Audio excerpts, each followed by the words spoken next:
Segundo livro das Crônicas, capítulo de número 20, a partir do primeiro versículo. Diz assim a palavra de Deus: E sucedeu que depois disso, os filhos de Moabe e os filhos de Amon, e com eles alguns outros dos amonitas, vieram a peleja contra Josafá. Então vieram alguns que deram o aviso a Josafá, dizendo: Vem contra ti uma grande multidão da além do mar e da Síria, e eis que já estão em Hazazon-Tamar, que é em Gede. Josafá então temeu e pôs-se a buscar o Senhor, e apregoou jejum em todo o Judá. E Judá se ajuntou para pedir socorro ao Senhor. Também de todas as cidades de Judá vieram para buscarem o Senhor. E pôs-se Josafá em pé na congregação de Judá e de Jerusalém, na casa do Senhor, diante do pátio novo, e disse: Ah, Senhor, Deus de nossos pais, porventura não és tu Deus nos céus? Pois tu és dominador sobre todos os reinos das gentes, e na tua mão há força e poder, e não há quem te possa resistir. Porventura, ó Deus nosso, não lançastes tu fora os moradores desta terra de diante do teu povo de Israel? E não adeste a semente de Abraão, teu amigo, para sempre? Pule para o versículo 12. Ah, nosso Deus, porventura não o julgarás? Porque em nós não há força perante esta grande multidão que vem contra nós, e não sabemos nós o que faremos. Porém, os nossos olhos estão postos em ti. Versículo 14. Então veio o Espírito do Senhor no meio da congregação sobre Jaaziel, filho de Zacarias, filho de Benaías, filho de Jeiel, filho de Matanias, levita dos filhos de Asaf. E Jaaziel disse: Dai ouvidos todo o Judá, e vós, moradores de Jerusalém, e tu, ó rei Josafá, assim diz o Senhor: não temais, nem vos assusteis por causa desta multidão, pois a peleja não é vossa, senão de Deus. Versículo 17. Nesta peleja não tereis que pelejar. Parai e estai em pé, e vedes a salvação do Senhor para convosco, ó Judá e Jerusalém. Não temais, nem vos assusteis. Amanhã saí-lhes ao encontro, porque o Senhor será convosco. E você diz amém.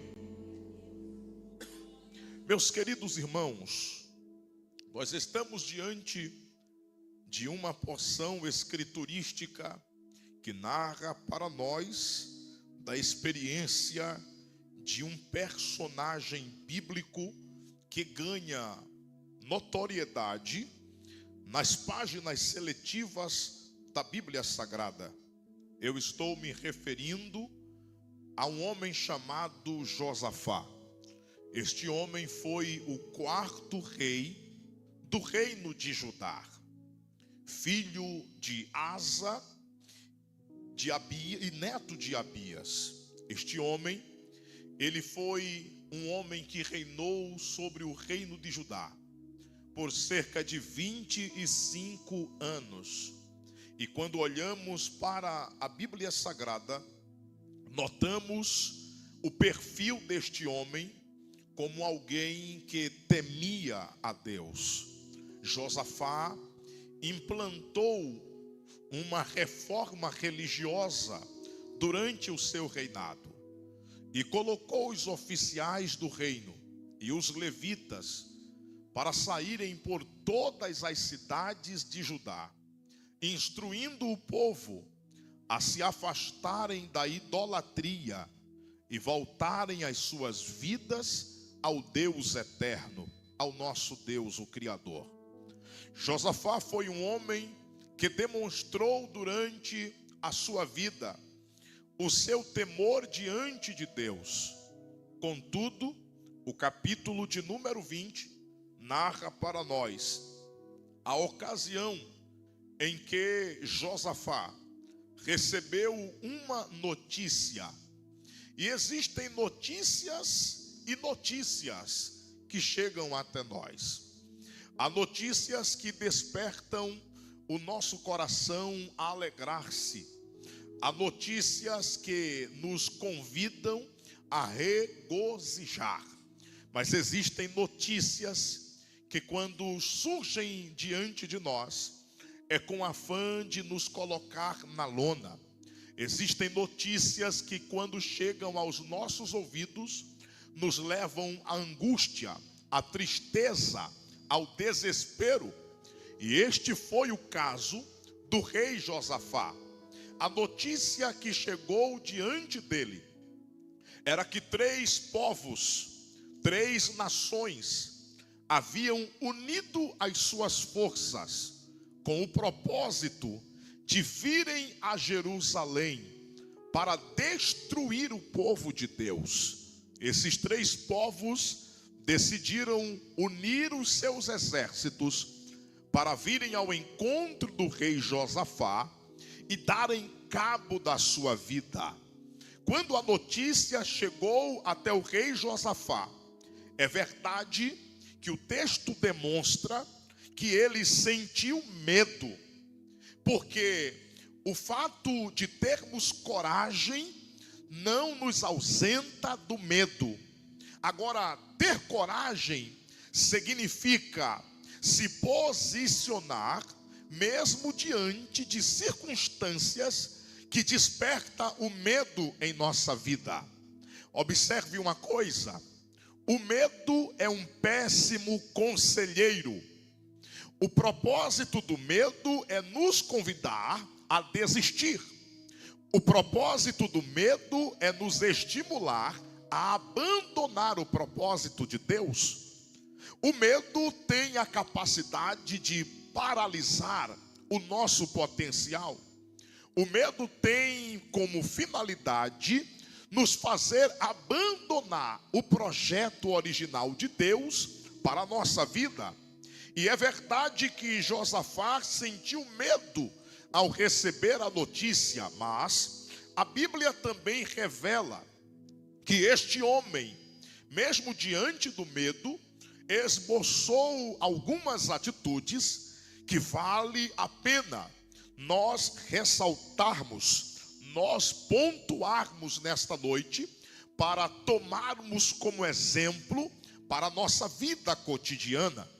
E a primeira atitude que eu vejo no rei Josafá, após receber a notícia, perceba, Josafá não fica enclausurado. Josafá não se tranca dentro do palácio. Josafá não se rende à circunstância. Pelo contrário, Josafá se levanta. Josafá fica de pé e decide tomar uma atitude. A atitude de qualquer líder político seria contratar, chamar, convocar os generais, os comandantes, para traçarem estratégias de defesa e de ataque contra os povos que estavam vindo ao seu encalço. Mas a primeira atitude que Josafá toma não é buscar alternativas humanas, não é buscar reforço humano, não é se dirigir aos comandantes de Judá, A primeira alternativa que Josafá toma é de se levantar, sair do palácio, do seu comodismo, do seu conforto e começar a trafegar pela cidade de Jerusalém. E as pessoas vão observando o rei transitando, os súditos vão lhe acompanhando e querem saber qual a direção, qual o destino que Josafá está indo. E eles ficam abismados quando veem, pastor Júnior, Josafá se dirigindo ao templo. E quando chega no templo, Josafá busca a presença de Deus em oração. Isto me faz entender que não dá para compreender por que algumas pessoas, quando enfrentam dificuldades, elas se ausentam do templo. Eu não entendo por que existem pessoas que, quando passam por provações, ao invés de intensificar a vinda ao templo, elas se afastam. Eu não entendo por que tem pessoas que usam de tudo como justificativa para não virem ao templo. Tem gente que diz assim: eu me afastei da igreja porque eu fiquei frio espiritualmente, eu entrei em declínio espiritualmente. Ora, se este foi o motivo, qual deveria a razão? Voltar a cultuar, a frequentar o templo. Tem outros que dizem: hoje eu não vou, pastor. Manda mensagem no WhatsApp, porque eu estou com dor de cabeça. Mas era para ser o contrário. Estou com dor de cabeça, aí é que eu vou ao templo, para Deus usar os crentes orando e repreendendo todo o mal. Tem gente que diz: eu não vou para a igreja porque o meu cônjuge não é crente, não está entendendo. Aí é que você tem que vir para orar pela vida dele ou pela vida dela. Eu não vou para a igreja porque os meus filhos estão me dando muitas dores de cabeça. Eu estou passando noites a fio, acordada, preocupado com os filhos na noitada. É aí que você precisa vir mais ao templo. Observe outros exemplos na Bíblia de personagens que viveram circunstâncias e tinham tudo para não ir ao templo.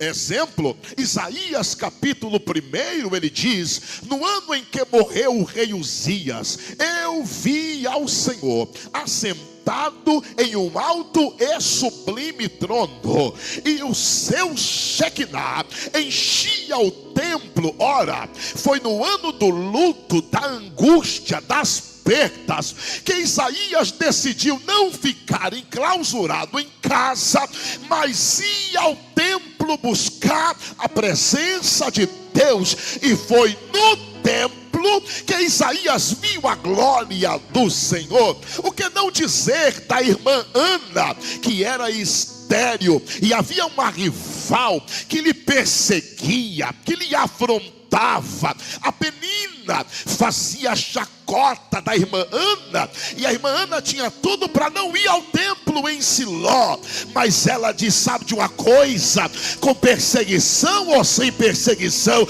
eu vou ao templo. E foi no templo que Deus fez o milagre na vida de Ana, lhe concedendo a oportunidade de ser mãe, de ter um menino chamado Samuel. E o que não dizer de Zacarias, o sacerdote que estava queimando incenso no templo durante 4 séculos. Deus não se manifestava mais no meio do seu povo. Deus não levantava um profeta, Deus não levantava uma profetisa. E Zacarias tinha tudo para ficar em casa. Para que eu vou para o templo se Deus não fala comigo?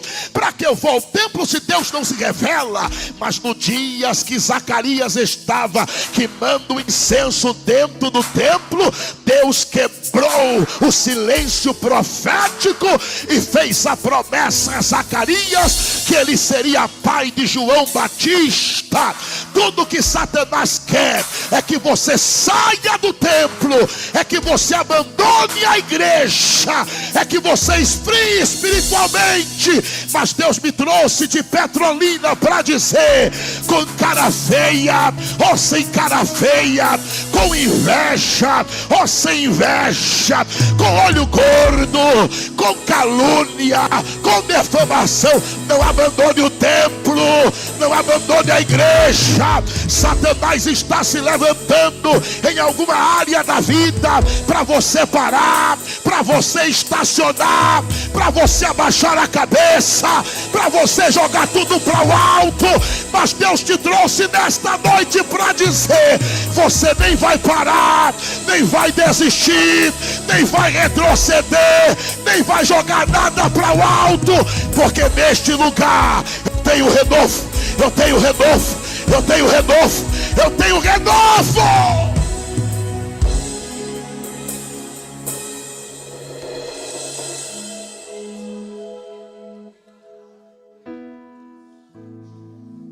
A primeira atitude de Josafá, ele vai ao templo. Aí tem gente que diz assim: agora o que eu falo é de cunho doutrinário. Mas em casa eu sinto a presença de Deus. Deixa eu falar para esses que estão na internet, que precisa muito ouvir: mas em casa eu leio a Bíblia. Pastor, mas em casa eu louvo. Que bom que você louva em casa, que ninguém aqui no templo precisa ouvir sua voz. Mas em casa eu faço o meu momento devocional. Tudo isto é bom, mas nunca esqueça que comunhão você só vive quando está aqui. É por isso que é importante vir ao templo, exercer comunhão, congregar. Porque escute, carta aos Hebreus, está escrito no capítulo 10, versículo 25: não deixemos de congregar-nos como é costume de alguns. Aí tem gente que quer viver milagre da parte de Deus no casamento, mas só vem na igreja uma vez no mês. Tem gente que quer viver prosperidade financeira, mas não atenta para as questões espirituais. Tem crente que está em conflito, o casamento está diluindo, mas não traz a esposa, não traz o esposo para o culto, para o templo. Deus está dizendo: quando você entender que este lugar é o lugar que eu separei para te curar, para te sarar, para te edificar, enquanto você não entende isso, a tua vida vai de mal a pior. E a estratégia de Satanás é esse sistema, é essa onda de desigrejados. Mas o sangue de Cristo tem poder, porque quando Jesus olhou para Pedro, disse: apacenta as minhas ovelhas. A igreja do Senhor Jesus é um organismo vivo. Eu nunca vi um pedaço de braço viver independente do corpo. Eu nunca vi alguém arrancar o olho da cara e o olho continuar vivendo. Não, é como peixe: se você arranca ele da água, em pouco tempo ele morre. Crente que não congrega está morto espiritualmente, é cadáver ambulante. Deus está nos convidando a seguir o exemplo de Josafá. Venha mais ao templo. Deus fez uma promessa.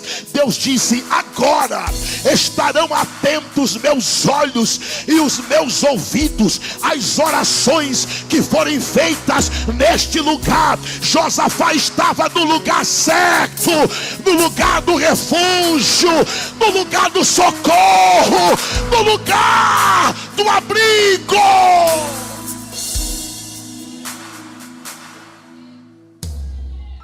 Cuidado com a sua ausência nos cultos, porque o diabo quer que você use o cansaço, o enfado como desculpa. Mas se o patrão te escalasse no horário do culto para você estar na empresa, você tinha que ir. Porque o que é prioridade para você talvez não seja Deus, seja o dinheiro.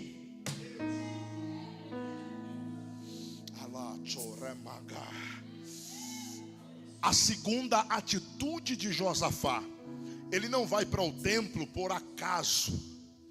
Ele vai para o templo com a finalidade de buscar a presença de Deus por intermédio da oração. Ou seja, Josafá está consciente que quem está vindo ao encontro de Judá são 3 povos unidos. E é assim, né, os inimigos com a vida.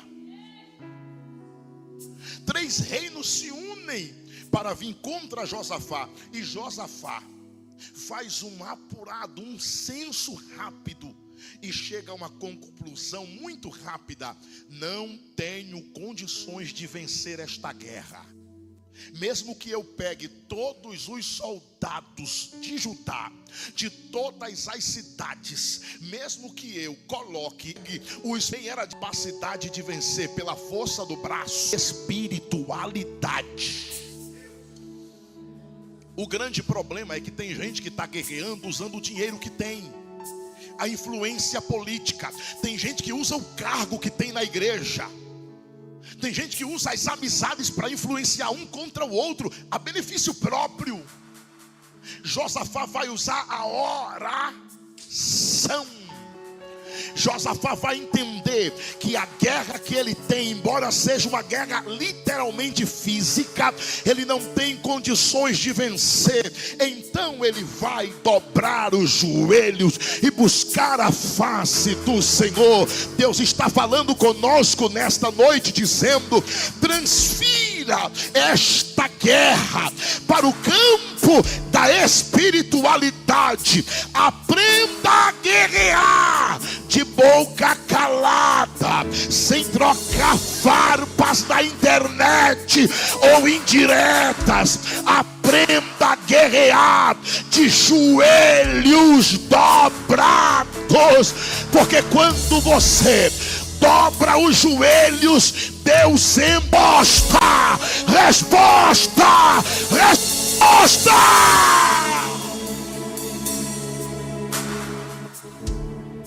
Eu quero que você olhe para pelo menos uma pessoa e diga para essa pessoa: quando você colocar nas mãos de Deus esse problema, ele não será mais seu. O problema é que tem gente que está agarrando o problema. Tem gente que não salta o problema. Olha o que acontece. Quando Josafá termina de orar, Deus levanta um profeta. E o profeta chega até o rei e diz assim para todo Judá e para o rei: esta peleja não é vossa, senão de Deus. Você sabe o que significa isto? Deus está dizendo para Josafá: Josafá, não temas, aquieta o teu coração, porque a partir de agora eu compro a tua briga, eu compro a tua guerra, eu compro esta peleja. Isso aqui é profético e eu sei que Deus está falando com alguém. Deus está dizendo: hoje eu estou comprando a guerra, hoje eu estou comprando esta peleja. Você tentou de todas as formas, se articulou de um lado e do outro, não conseguiu resolver a situação. Pelo contrário, o caldo entornou, a situação ficou mais difícil. Só que hoje você decidiu entregar de joelhos dobrados o problema nas mãos do Senhor, e por causa disso Ele está te tirando de cena, está assumindo o campo de batalha. Estes inimigos que se juntaram para vir contra a tua vida, contra o teu chamado, contra a tua família, estão pensando que vão guerrear contigo, mas vão quebrar a cara, porque eu, diz o Senhor, vou entrar na guerra e eles terão que lidar comigo.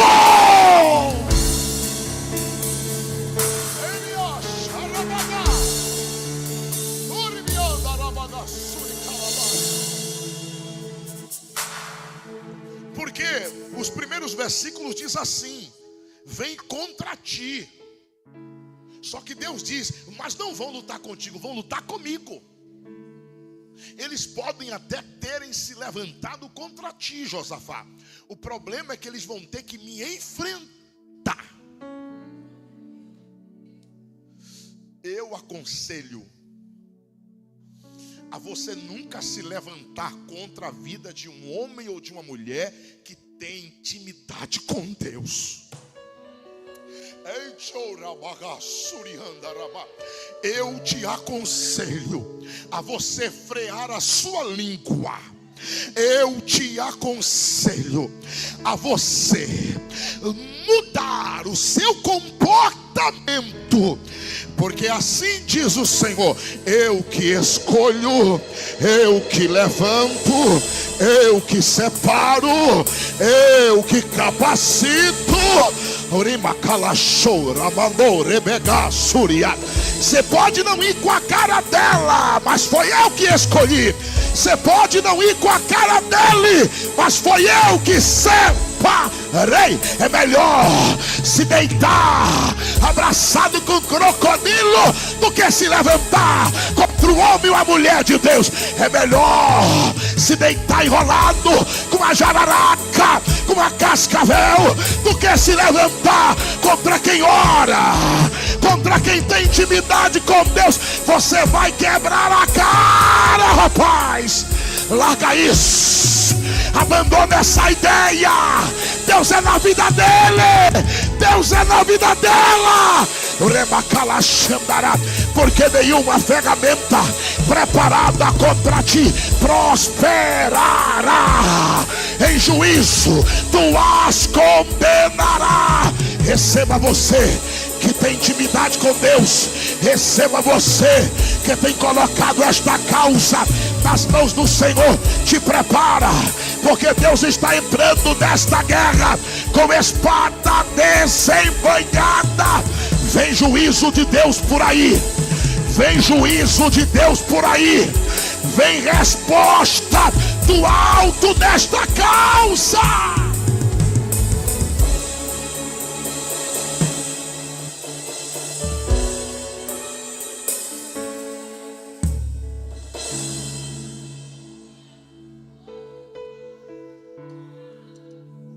Deixa eu encaminhar para o final.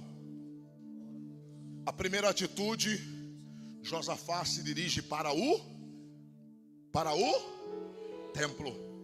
A segunda atitude, eu estou pontuando algumas atitudes. De repente o pastor, numa outra oportunidade, vem e acrescenta outras que eu não tive tempo para destacar aqui. A segunda atitude, ele entra no templo para orar. Ele usa armas espirituais. Terceira atitude, quando Deus fala com Josafá, Deus diz assim, versículo 17: nesta peleja não tereis que pelejar, parai e estai em pé. Eu acho lindo isso, porque em outras palavras o que Deus está falando é assim: Josafá, eu só quero te pedir uma coisa. Fique firme. Fica de pé. Não mostra fraqueza. Não mostra medo. Ele revela o medo dele aqui, é para Deus na oração. Mas diante do povo, ele se torna um homem ainda mais firme. Ele se apresenta firme. Tem gente na tua casa que, se não fosse o teu posicionamento diante de Deus, ela já estava destruída. ele já estava destruído. Tem gente no teu trabalho que olha para você e percebe o quanto você é firme nos seus posicionamentos e se espelha em você. Tem gente que não desistiu da caminhada porque enxerga em você o perfil de um crente, de um homem, de uma mulher de Deus, que ele se inspira, ele quer ser que nem você.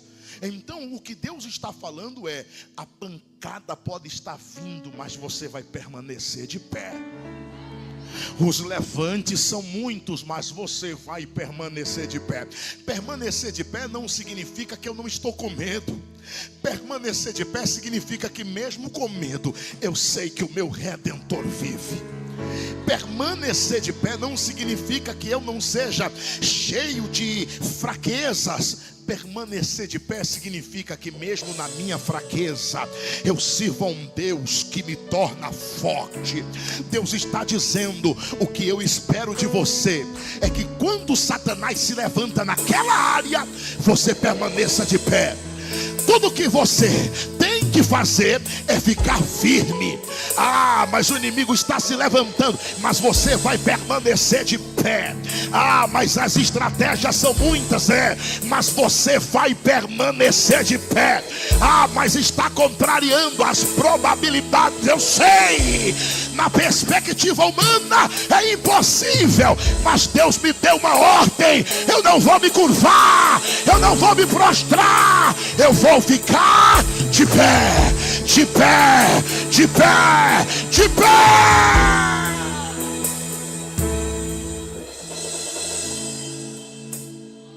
E a quarta atitude de Josafá, Deus diz assim: nessa peleja não tereis que pelejar, parai e ficai de pé.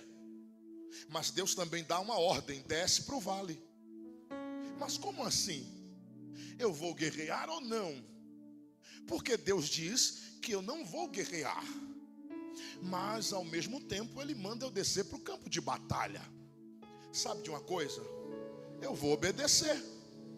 Eu vou para o campo de batalha. E Deus diz assim: porque eles estão subindo, mas tu vai descer. Eles vêm contra ti subindo, mas tu vai vencer descendo.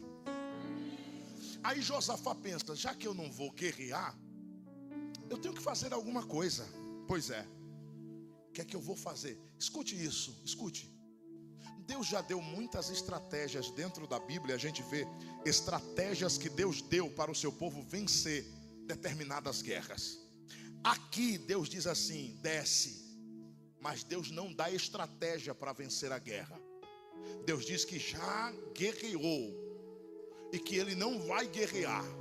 Só que Josafá não recebe instrução de Deus. Josafá decide por conta própria marchar louvando o nome do Senhor. Em nenhum momento você vai ver Deus dizendo assim: prepara os levitas, bota na frente. Não, é Josafá que convoca os músicos, todo tipo de instrumento que tinha na época, bota na frente do exército, e eles saem louvando. Está vendo que tem guerra que você só vence se você usar as armas espirituais? Aqui ele jejuou, aqui ele orou, aqui ele está louvando agora.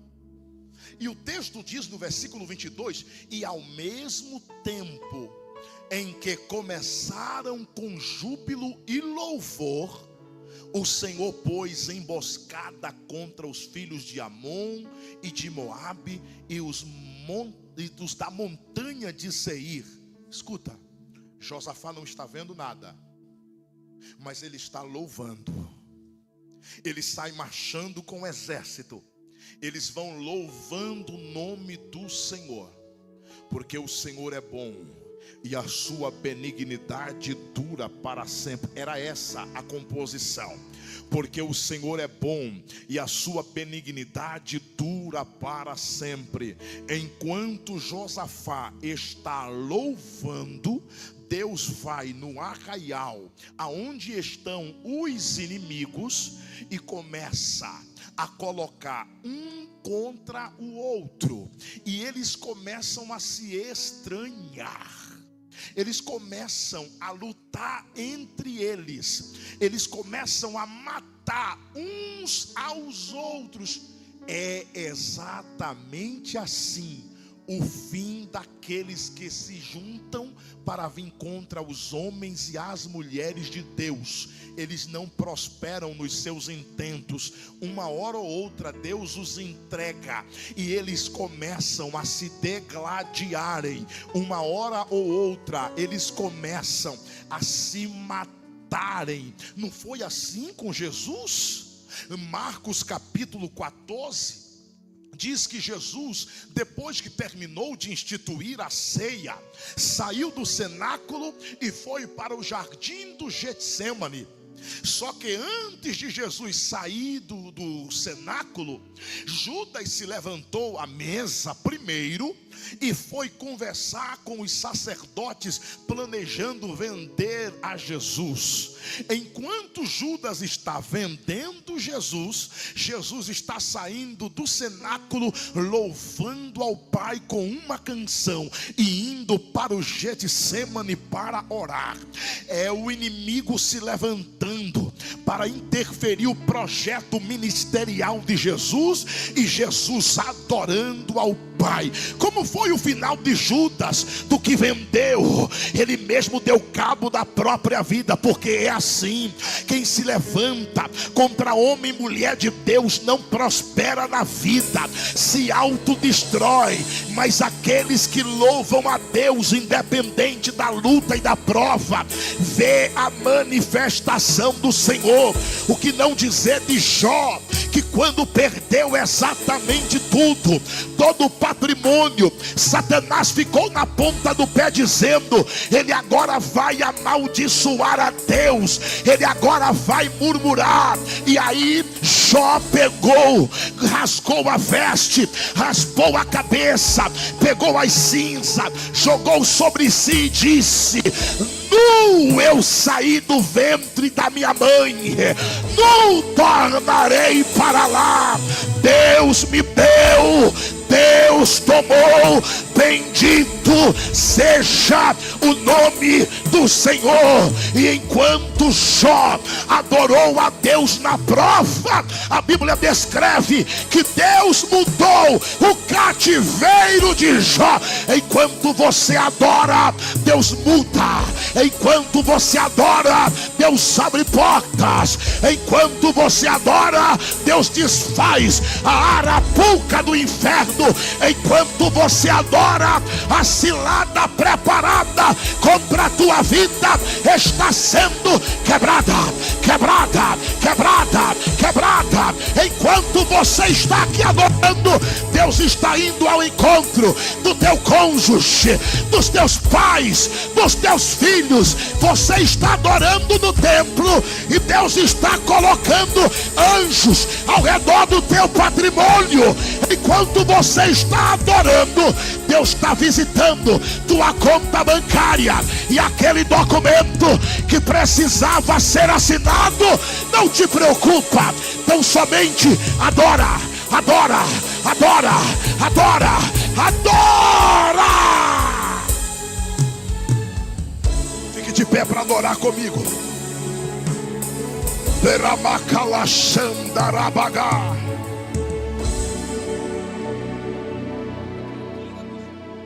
Eu vou terminar agora. A Bíblia descreve que quando Josafá chegou no campo de batalha, todos os inimigos já estavam mortos. Josafá venceu uma guerra inteira contra 3 nações sem levantar uma espada. E ali, no campo de batalha, ele pegou os despojos, as armas, as riquezas dos 3 povos, dos 3 exércitos, e levou consigo. Sabe o que isso significa? Josafá entrou no campo de batalha de um jeito e saiu de outro. Como foi que ele saiu? Mais rico. Esta guerra que você está atravessando é para você sair melhor do que quando você entrou nela. É para você sair mais enriquecido da graça de Deus. Esta prova não é para te matar, não é para te humilhar, é para te dar experiência, é para te amadurecer, é para te fazer alguém melhor. Alguém está olhando e dizendo assim: essa luta aí, ela não vai suportar muito tempo. É questão de tempo, ele vai abandonar a fé. Só que quando você atravessar este vale, você vai sair melhor, melhor, melhor, para a glória do nome do Senhor Jesus. Fecha os teus olhos. Pai eterno, eu ministrei a tua palavra. Eu sei que o Senhor tratou com cada vida em pontos específicos. O meu desejo é que o Senhor continue conservando cada um dos teus filhos, livrando de todo mal, desfazendo toda obra do inferno e nos edificando, nos preservando, nos guardando na tua presença.